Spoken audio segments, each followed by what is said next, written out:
Minnie Pearl celebrated her 73rd birthday Friday. Well, see, when I'd come in, they took it for granted that that I'd been around a great deal, which I had. On a November night in 1940, inside the War Memorial Auditorium in Nashville, a young woman stood in the wings holding a straw hat with the price tag still dangling from the brim.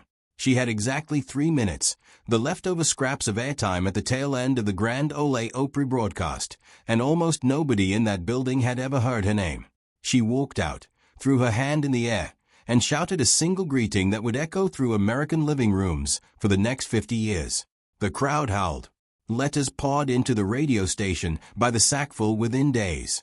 And a character who did not exist 5 minutes earlier was suddenly more real to the listening public than the woman who had invented her. That woman was Sarah Ophelia Colley, and almost nothing about the character she had just unleashed matched the life she had actually lived. To understand how strange that mismatch really was, you have to go back to Centerville, Tennessee, a modest county seat about 50 miles from Nashville, where Sarah was born in October of 1912. She was the youngest of 5 girls in a family that sat comfortably near the top of local society. Her father ran a prosperous lumber and sawmill business. Her mother was a trained pianist who played for church recitals and amateur theatricals, and who made sure all 5 daughters were raised on music, literature, and proper manners. This was not a household that produced hillbilly comedians. It was a household that produced young ladies who were expected to marry well, speak properly, and carry themselves with polish. Sarah, doted on by 4 older sisters, grew up surrounded by attention and refinement, and by every account she loved it.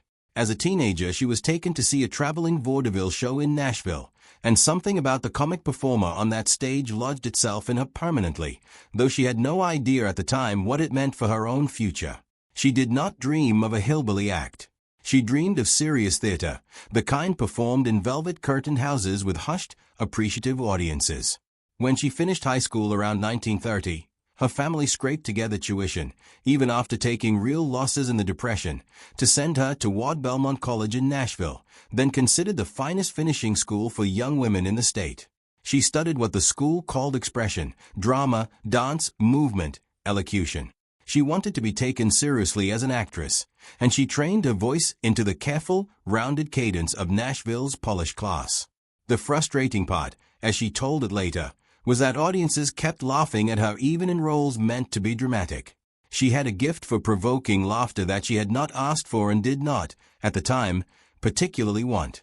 After graduating, custom required that she wait until she turned 21 before striking out on her own, so she spent 2 years back home teaching dance and drama to local children, restless and certain her destiny lay somewhere grander than Hickman County. In 1934, that restlessness finally found an outlet. She took a job with a touring theatrical company out of Atlanta that staged amateur productions in small towns across the rural South, coaching farmers, shopkeepers, and church groups through a few nights of local glory on schoolhouse stages. For a family of her standing, this was viewed as something close to an embarrassment. It was show business, but the humblest, dustiest version of it, involving spare rooms in strangers' houses and towns that blurred together after a while. She stayed on that circuit for roughly 6 years, and those 6 years quietly rewired everything about her. Night after night she sat at the supper tables of rural families who had nothing in common with the drawing rooms of Centerville, and instead of feeling like an outsider looking in, she found herself falling for the rhythm of their talk, their humor, their hospitality. She was not collecting material to mock. She was absorbing a way of life she had genuinely come to admire. During one stretch of work on Sand Mountain in Alabama, she boarded with a family and grew close to an elderly woman there, full of stories and sayings and an unstoppable laugh. Pieces of that woman, blended with dozens of others Sarah had met on the road, eventually formed the outline of a character who did not yet have a name. She tried the character out for the first time at a women's club banquet in South Carolina in 1939, wearing a cheap straw hat bought hastily from a department store. She forgot to remove the price tag before she walked on stage, and when it swung into view during the performance, the room erupted with laughter she had not planned for. She was sharp enough to recognize a gift when it fell into her lap, and she never took that tag off again. Word of the act spread, and by 1940 she had begun performing it under stage name, a spinster from a fictional town who could not land a husband and could not stop talking about it. That same year, at a banking convention back in Centerville, A pair of executives from radio station WSM happened to catch her act and offered her a slot on the Grand Ole Opry. The station's leadership was nervous about it, worried that a rural audience might feel mocked rather than amused by a comic playing up country stereotypes. They gave her the smallest possible test, 3 minutes at the tail end of the broadcast, and braced themselves. The audience did not feel mocked. They felt recognized, and they wrote to say so in numbers that startled everyone at the station. Within a short time she was a fixture of the show, eventually one of its first great solo female stars, and the powerful signal of WSM carried her voice into farmhouses across more than 24 states. People who had never set foot in Nashville came to think of her as a familiar neighbor, someone who dropped by once a week with fresh gossip from home. The fact that the home was invented and the neighbor did not technically exist made no difference at all to the listeners who tuned in faithfully to hear from her. What almost none of those listeners understood was how much deliberate craft sat underneath the apparent artlessness. The character's simplicity was a product of real discipline. Every pause was timed. Every costume detail, from the cut of the dress to the arrangement of paper flowers on the hat, was chosen with care so that it read as homemade rather than shabby, cheerful rather than gaudy. And there was one rule that governed the act from its first performance to its last, a rule its creator held without exception for half a century. The audience was never invited to laugh at rural people. They were invited to laugh alongside a woman poking fun at her own vanity and her own romantic disasters. That distinction, subtle as it sounds, was the entire foundation of the character's affection, and it was the reason the very communities the act drew from ended up loving it instead of resenting it. In 1947 she married Henry Cannon, a former armor pilot who ran an air charter service in Nashville, flying country music stars, including some of the biggest names of the era, between shows. Henry became both a manager and her personal pilot, flying her to a relentless schedule of one-night engagements across the week and always getting her back to Nashville in time for Saturday's broadcast. Even her own husband, by most accounts, mostly called her by the character's name rather than her given one. It was a partnership built as much on shared work as on romance, and by every account it was a genuinely happy one that lasted the rest of her life. Offstage, in the world that fans never saw on a variety show or heard on the radio, she was someone almost entirely different. She was a gracious hostess in one of Nashville's more prominent social circles, a competitive tennis player at the country club, an active member of her church, and eventually a next-door neighbor to the Tennessee governor's mansion after she and Henry purchased a large home nearby. Nashville in those decades was quietly divided between an older social elite proud of its reputation as a cultured Southern capital, and a newer identity built around the booming country music business that some of that elite viewed with open suspicion. Most people in the city belonged to one camp or the other.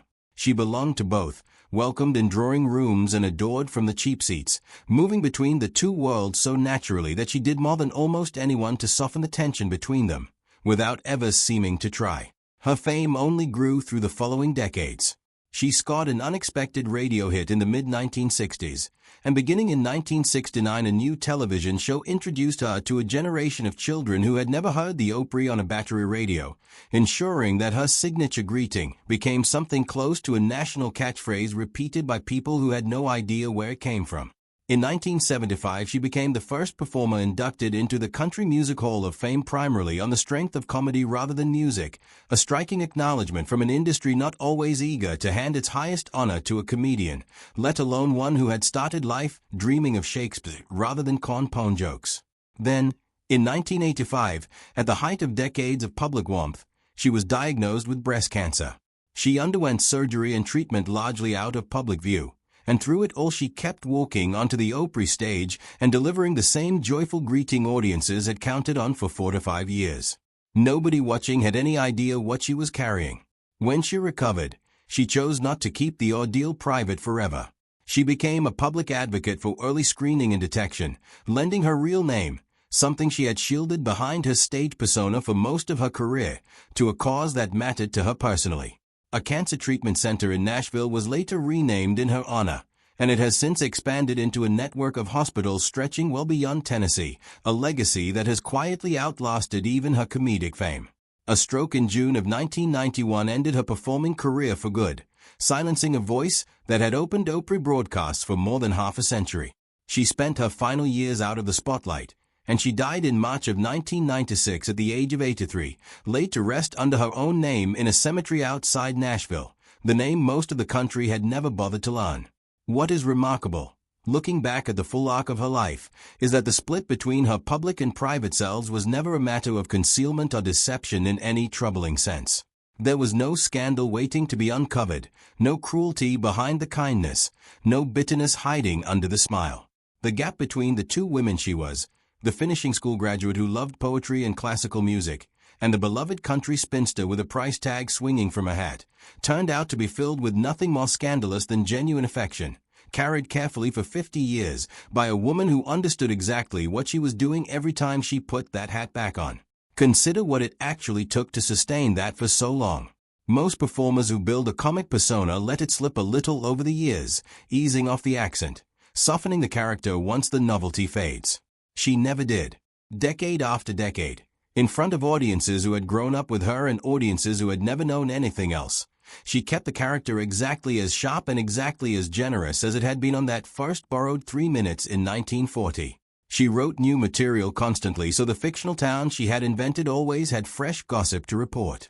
She rehearsed lines with the same seriousness her college instructors had once brought to the classical stage, because to her, comedy delivered carelessly was comedy delivered without respect for the people it was about. Behind every burst of laughter she earned, there was a woman working harder than anyone in the audience ever gave her credit for. And that, in the end, is the real shape of her double life.